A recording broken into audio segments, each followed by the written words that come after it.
And let's go right ahead and get into the first segment, which is talking about some of the biggest questions for each and every single one of these Atlantic Division teams. So obviously, since I'm starting with the Atlantic Division, I'm going to continue on with the list with all the other divisions in future podcasts. Now, if you guys aren't really interested in this, just let me know and I won't continue doing it. But I just think that, it would be really interesting to just talk about some of the biggest questions for each and every single one of the NBA teams going into the next season. So let me just go ahead and pull up my notes real quick and pull up the slides so that way you guys can see. And the first team that we are going to be talking about is the Boston Celtics. Obviously, they're NBA champions and they're the best team in the NBA last season. So obviously, the biggest question for the Boston Celtics is, can this Celtics team be the first team in 6 years to win back-to-back championships? Because the last time we saw back-to-back champions was back when Kevin Durant was on Golden State. And before that, the last time we saw back-to-back champions was LeBron on the Miami Heat. And before that, let me think. Before that, which one was the other back-to-back champion? I believe that was the next back-to-back champion before the Miami Heat was the Lakers. Yeah, I believe that's what it was. That was and they won 3, so back to back to back if you really want to be technical. But yeah, these there haven't really been, at least in recent history, there haven't been as many repeat champions as there have in previous years. And really the biggest question for this is easily like the biggest question for Boston. Can they repeat and win one more time? And it's like that was the same. It was the same big question for the Denver Nuggets going into like last season. Like the biggest question for them for the last season was, can they repeat again? And so obviously the biggest question for every single championship team, in my opinion, is going to be, can they do it again? And the Bucks look like a potential dynasty after winning back in 2021, but Chris Middleton's injuries ended up being the downfall of basically, the entire hopes and dreams that the Bucks had before they acquired Damian Lillard. And there was obviously, logical explanation for why each of the last 5 championships before the Celtics were unable to repeat. But whether it be injuries, whether it be roster regression, or the rest of the league just catching up to them, like, will the Celtics fall into that same sort of rabbit hole as the other previous teams, where it's like every other team seems to catch up to them just like that? But let me know in the comments if you think there's a bigger question than this that needs to be answered for the Boston Celtics, because another question that I could really think of is, how will the Celtics maintain their roster in the future? That's like the other dying question that I want to know. But going into this season, I think there's no real need to worry about keeping the players in for the deep future now. Like right now, you're just looking to win back to back. Like right now, you're looking to win. And so the focus shouldn't be on long-term future, and the question shouldn't be on the future. It should be, can we win now? And obviously, the future is, I think that's, it's a later problem, especially with all of these luxury taxes and things like that. That is going to be a much later problem for the Boston Celtics that I don't think they should worry about now. Now, next team on this list is the Brooklyn Nets, and Ben Simmons. I'm not even going to talk about him. Anyways, the biggest question I have for the Brooklyn Nets, aside from, it would be, will Ben Simmons play? But I know he's not going to.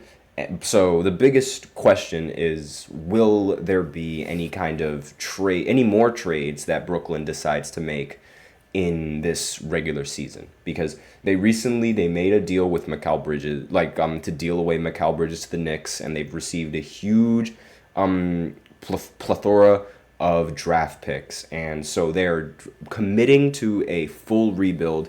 And now the question is, are they going to try and get rid of some more players on their roster, like this one right here, and try to engage with trades amongst other NBA teams to try and improve the roster, or maybe even try to create some space to not only acquire players but also like be able to trade players, because now you have to do that. But the Nets, they've entered into that rebuild mode. And the Nets, it's like really the question is they might not be done dealing because they still have Bojan Bogdanovic, who came back in the Bridges deal, and he could be a pretty valuable trade asset off of despite coming off of a wrist and foot injury and wrist and foot surgery. He is expected to be back in training camp, and when he's healthy, he's a pretty solid option, and he can give you like a solid 15 points and really good three-point shooting. So really, like the question is going to be, are the Nets going to try and trade some more of their pieces? And going forward, every move this season should be made with the next several years in mind if you're Brooklyn. So if they can trade guys like Bogdanovich, Johnson, and Finney-Smith during the season, they could also put themselves in a position to land the number one overall pick in this draft, who a lot of people are thinking it's going to be Cooper Flagg. And even if it's not Cooper Flagg, next year's draft is expected to have a lot of good players, a lot of much more better players than this previous draft in the last season. So just to put that in a little bit of perspective. So next team on this list is the New York Knicks. And the biggest question for them is how badly will they miss Isaiah Hartenstein? Because Isaiah Hartenstein, while he wasn't really, an offensive demon, like a force on the offensive side of the floor, he was a very gritty player that would do a lot of the dirty work, would get a lot of rebounds, and would also get a lot of blocks and do a lot of the tough things that most players wouldn't want to do. And now the biggest question is, are the Knicks going to... Because that was part of the reason why the Knicks were so successful in their offense.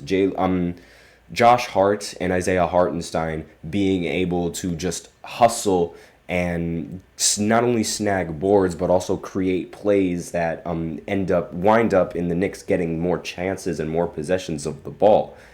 And that's value. Like, it might not appear on the box score, but as it might not flash on the box score like Jalen Brunson's 40 points, but it does bring tremendous value to the team. It really, really does. So the biggest question is, are they really going to miss Isaiah Hartenstein after they let him go over to OKC? Because a lot of people, the entire Knicks roster, I believe, they really wanted Hartenstein to be a part of the team, and they also wanted OG to be a part of the culture that they were making as well. But it's like unfortunately, they can only pick one. So next team, because we are running a little bit low on time, is the 76ers. Now, obviously, the biggest question that anyone is going to ask about the 76ers is this finally their year? Ever since they had Joel Embiid, they were all like, trust the process. And it's just been, the process has still been ongoing. There have been several different lineups, several different roster changes, all with Joel Embiid at center, and none of them have been able to make it past the second round. And now that the 76ers, they have a really solid big three. Like, there is no complaints about anyone's offensive game or anyone's game about any of these players. Like, Ben Simmons, you could argue that, there was a complaint. He couldn't shoot, but he was still bringing value on the team. Like, that was before he went really, really just bad. He was still bringing value to the team. He just couldn't shoot.